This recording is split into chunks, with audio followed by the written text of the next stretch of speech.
Barranquilla era pura fiesta. La ciudad se transformaba en un mar de colores y sonidos, donde cada rincón vibraba con la energía del carnaval. Las calles se llenaban de comparsas, carrozas y disfraces que reflejaban la rica cultura y tradición de la región. La alegría del carnaval se sentía en todas partes. Era un momento de unión, donde las diferencias se desvanecían y todos se convertían en parte de una gran familia. Los tambores resonaban, las gaitas sonaban y las cumbias hacían que los pies no pudieran dejar de moverse. Música, disfraces y baile creaban un ambiente de felicidad total. Los niños corrían con sus máscaras. Los adultos se dejaban llevar por el ritmo y los ancianos recordaban con nostalgia los carnavales de su juventud. Era una celebración que trascendía generaciones. Pero detrás de la fiesta, la oscuridad esperaba. A medida que el sol se ocultaba y las luces de la ciudad comenzaban a brillar, una sombra se cernía sobre Barranquilla. La noche traía consigo secretos y misterios que contrastaban con la alegría del día. En la Universidad Libre, un secreto terrible se escondía en las sombras. Un lugar que durante el día era símbolo de conocimiento y aprendizaje, se convertía en un escenario de horror cuando la oscuridad caía. Los pasillos vacíos y las aulas silenciosas guardaban historias que pocos conocían. Era el 3 de marzo de 1992, y la muerte llegaba en silencio. La ciudad, ajena a lo que estaba por suceder, seguía celebrando. Pero en la universidad, algo siniestro se estaba gestando. La fecha quedaría marcada en la memoria de muchos. Las risas se apagaban a medida que la noche avanzaba. La música, que antes llenaba el aire, comenzaba a desvanecerse, dejando un silencio inquietante. La atmósfera festiva daba paso a una sensación de inquietud y temor. En la universidad, un grupo de personas sin hogar, atraídas por promesas de ayuda, caían en una trampa.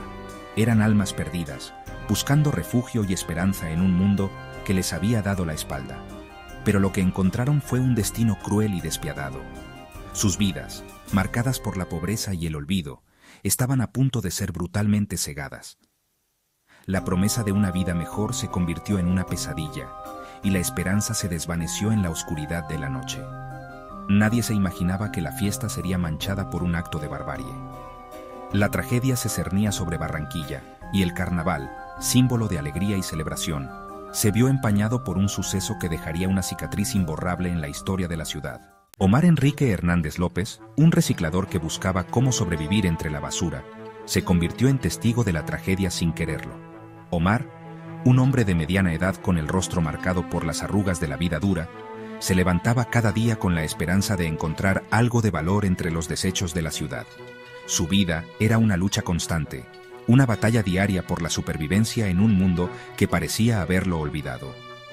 Invitado a la universidad para recoger cartones, terminó atrapado en una trampa mortal. Lo que parecía ser un día más de trabajo, se convirtió en una pesadilla. La universidad, un lugar de conocimiento y seguridad, se transformó en un escenario de horror inimaginable. Un golpe en la cabeza lo dejó inconsciente. El impacto fue tan fuerte que Omar no tuvo tiempo de reaccionar. Todo se volvió negro en un instante, y su cuerpo cayó al suelo como un muñeco de trapo. Al despertar, el dolor lo invadió. Su cabeza latía con una intensidad insoportable, y la confusión nublaba sus pensamientos. No sabía dónde estaba ni cuánto tiempo había pasado desde el ataque. A su alrededor, la muerte se mostraba en su forma más cruda. La habitación estaba llena de señales de violencia, con muebles volcados y manchas de sangre en las paredes. El aire estaba cargado de un olor metálico y penetrante. Cuerpos sin vida yacían en el suelo, marcados por la violencia. La escena era dantesca, con cuerpos esparcidos por el suelo, cada uno contando una historia de sufrimiento y dolor. La brutalidad del ataque era evidente en cada rincón de la habitación. El pánico lo dominó, la necesidad de escapar, de contarle al mundo la pesadilla que estaba sucediendo en ese lugar. Con el corazón latiendo a 1000 por hora, Omar se levantó tambaleante y comenzó a correr. Cada paso era una lucha contra el miedo paralizante que amenazaba con consumirlo. Sabía que debía encontrar ayuda, que debía contarle a alguien lo que había visto, antes de que fuera demasiado tarde. Hernández, herido y lleno de miedo, llegó a la estación de policía. Su relato, entrecortado y desesperado, fue recibido con incredulidad. ¿Cómo podía ser posible tal horror en medio de la celebración? La fiesta seguía, sin saber el horror que se escondía tras los muros de la universidad. La insistencia de Hernández, las heridas que tenía en su cuerpo, sembraron la duda. Un grupo de policías, con precaución y dudas, decidieron ir a la universidad. Lo que encontraron allí superó sus peores pesadillas. El anfiteatro de la Universidad Libre se había convertido en el escenario de un espectáculo macabro. Lo que una vez fue un lugar de aprendizaje y crecimiento, ahora estaba teñido de horror y tragedia. Las sombras de la noche cubrían el campus, ocultando los secretos oscuros que se escondían en sus rincones. Los cuerpos de las personas sin hogar, con signos de violencia extrema, estaban esparcidos por todas partes. Cada rincón del anfiteatro contaba una historia de sufrimiento y desesperación. Las víctimas, invisibles en vida, ahora se convertían en el centro de una tragedia que nadie podía ignorar. La escena del crimen mostraba una crueldad sin límites. La sangre manchaba el suelo, y los marcadores de la policía señalaban cada detalle macabro. Era un recordatorio brutal de la violencia que se había desatado en un lugar que debería haber sido seguro. Las sospechas apuntaban a una red de tráfico de órganos, un horror que helaba la sangre. Las sombras se movían en la oscuridad, intercambiando objetos y secretos. La mesa quirúrgica, con sus herramientas ominosas, sugería procedimientos clandestinos y crueles. La investigación, llena de obstáculos y silencios cómplices, apuntó a miembros de la propia universidad.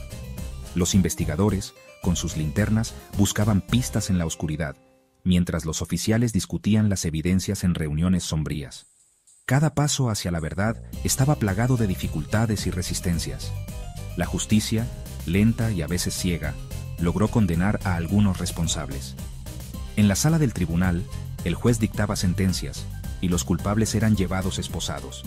Sin embargo, la sensación de que muchos más habían escapado a la justicia persistía, pero la sombra de la impunidad se extendía, dejando un sabor amargo a la justicia. La larga sombra sobre el juzgado simbolizaba la lucha interminable contra la injusticia. El martillo del juez, aunque poderoso, no podía borrar el dolor y la sensación de que la verdadera justicia aún estaba fuera de alcance. La noticia de los asesinatos se regó como pólvora. La sorpresa y la indignación sacudieron a Barranquilla. La alegría del carnaval se vio opacada por el horror. La sociedad, conmocionada, exigía respuestas. ¿Cómo era posible que algo así ocurriera en un lugar de conocimiento? Las familias de las víctimas, destrozadas por el dolor, clamaban por justicia. Sus voces, ahogadas por la impotencia, buscaban romper el muro de silencio que protegía a los culpables. La lucha por la verdad se convertía en un grito desgarrador que resonaba en las calles de Barranquilla. Han pasado más de 3 décadas desde aquella noche terrible.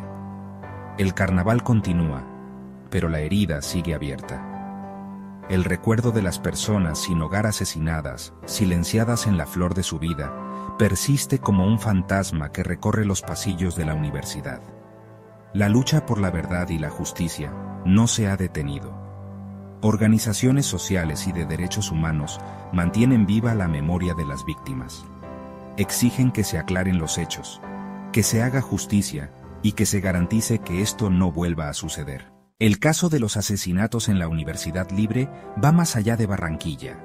Se convierte en un símbolo de la vulnerabilidad de los más necesitados, de la impunidad que a veces protege a los poderosos y de la necesidad de construir una sociedad más justa e igualitaria.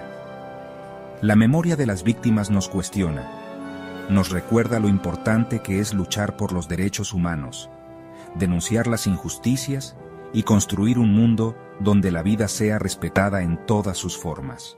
Al recordar este caso, es muy importante hacerlo con respeto y sensibilidad hacia las víctimas y sus familias. Hay que evitar el sensacionalismo y la explotación del dolor. Honrar su memoria significa exigir justicia, luchar contra la impunidad y construir una sociedad más justa. La ética del recuerdo nos llama a ser responsables con la memoria, a no olvidar y a usar el pasado como herramienta para construir un futuro mejor. El caso de los asesinatos en la Universidad Libre nos deja un montón de preguntas sin respuesta. ¿Cuántas historias de horror permanecen ocultas? ¿Cuántas víctimas esperan justicia? ¿Qué podemos hacer para evitar que estas atrocidades se repitan? La búsqueda de respuestas debe continuar. La lucha por la justicia social, por la dignidad humana y por un mundo más justo debe ser un compromiso inquebrantable. Solo así podremos honrar la memoria de las víctimas y construir un futuro donde la barbarie no tenga cabida.